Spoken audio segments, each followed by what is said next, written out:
Hello and welcome. My name is Roger Quayle, and you are listening to My Life in the Mosh of Ghosts.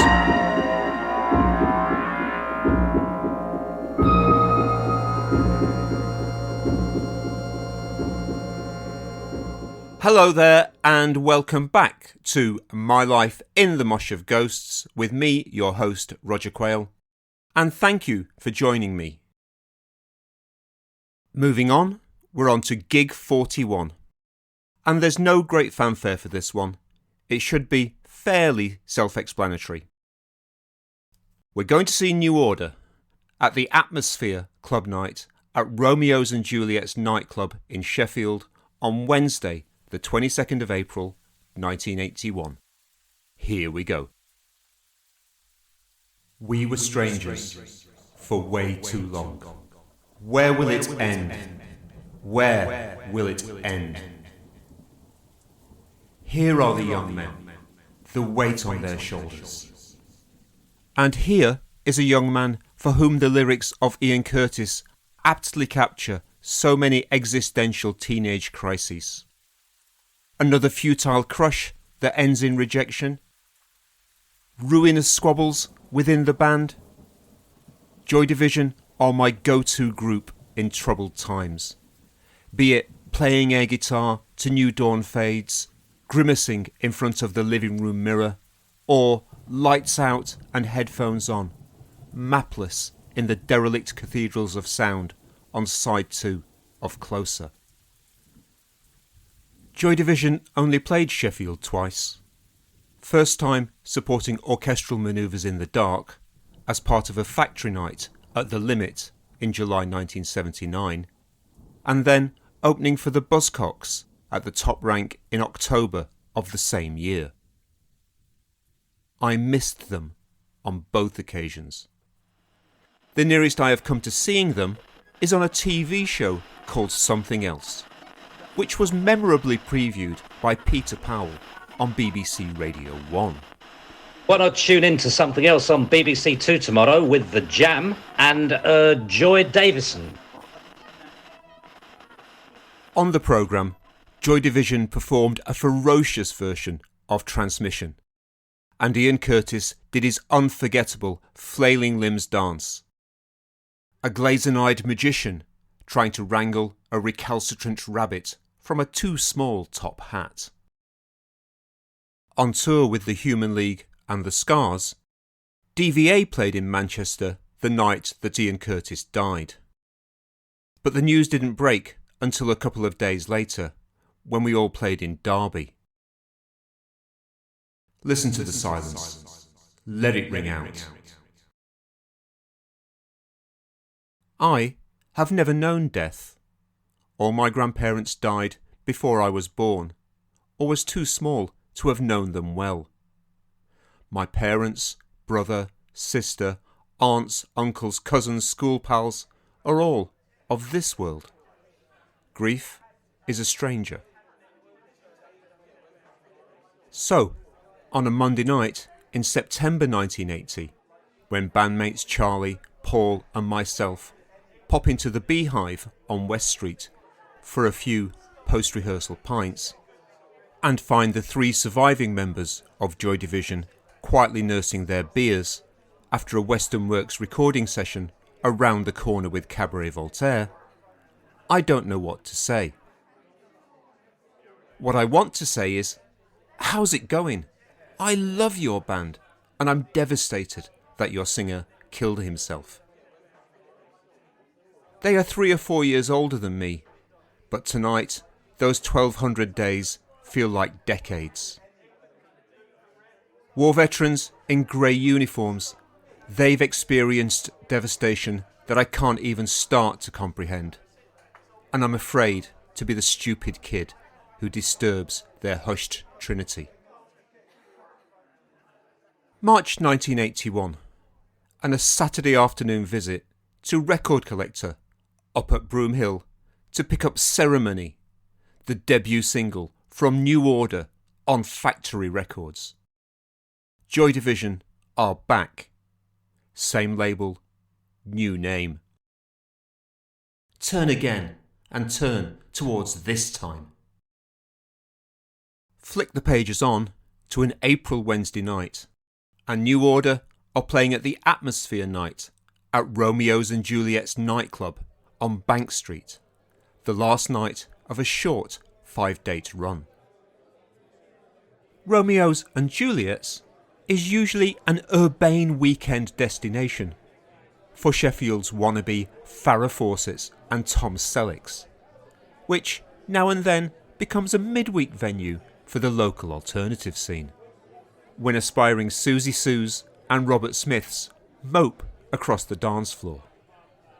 Local heroes I'm So Hollow played a memorable show here a couple of months ago. New Order are not known for having a sense of humour, but they must see the funny side of playing a club night named after the posthumous swan song of their old band.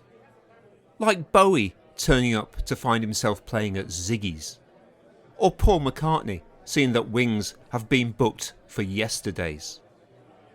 Sheffield's threadbare parade of Granny's brocade and Dad's 3-buttoned hand-me-downs are out in force tonight, here to shape, prattle and pose in their thrift store finery. Dressed like a taciturn schism of the woodcraft folk, New Order start with In a Lonely Place, the B-side of Ceremony. A stately promenade of silt and splendour. We know this one, and we hang on Bernard Sumner's intoned words. How I wish you were here with me now.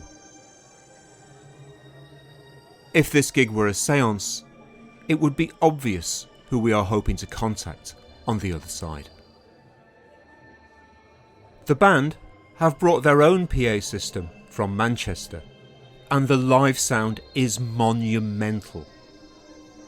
In the little time we have spent in the recording studio, DVA have become enamoured with a piece of equipment called an Eventide Digital Harmonizer, a sound effects unit that can raise or lower the pitch of an audio signal to create an enviable richness of tone. And while we used it sparingly, tonight it sounds like all of New Order are being digitally processed to is it Ella or is it Memorex levels of sound reproduction. With the familiar opener duly dispatched, the band head off on a 7-song, 35-minute adventure of new material. The pristine, punchy sound reveals the limitations of the vocals, which are shared between Bernard Sumner and Peter Hook. Neither of them yet has the control, delivery and power that made Ian Curtis such a compelling and distinctive vocalist. Bernard's mongrel moan moves tentatively between the notes, like a rickety lift edging between floors in an ancient tenement, scared that any sudden movement up or down might bring the whole thing crashing to the floor. Hook, meanwhile, favours a punky bellow, brimming with attitude, which cannot disguise the fact that he sounds like Fozzie Bear singing Charles Bukowski. New member Gillian Gilbert stands on the left side of the stage, engrossed in her ARP keyboard. She looks remote and mysterious, crystal tips recast as a Fellini femme fatale. Aside from admonishing their crew for a lack of light or sound, the band don't really speak. A wilting bouquet of shrinking violets. They stand staring down intently at their monitors, as if trying to decipher Sanskrit messages hidden in the speaker grills. Drumming's right good, innit? Pipes up a voice near me. And it's true. While the other members of the band look cool and detached, lost in scything guitar lines, belligerent bass assaults, and bleating, forlorn melodica licks, Stephen Morris bashes his drum kit like a man possessed. Nose to the grindstone, he's hunched over the hi-hat, as his tireless assault on the hissing golden plates whittles his sticks down to tinder. Even when he allows the lawn sprinkler tick-tick of the drum machine to take over for a breather, he returns stronger still, moving relentlessly between rich Burundi tom-tom rhythms and a crushing wet cod on marble slab snare sound. New Order don't play Ceremony, and they don't play any old Joy Division songs. Anyone here tonight hoping to see some ghosts will have to content themselves with the spirits measured from the overpriced optics behind the cocktail bar. It seems to me that New Order are dealing with the loss of a friend the only way they know how, by going out and making music. The sound of suture. This is a band with open wounds that will take a long time to heal, and tonight we leave them to it, sewing up in public.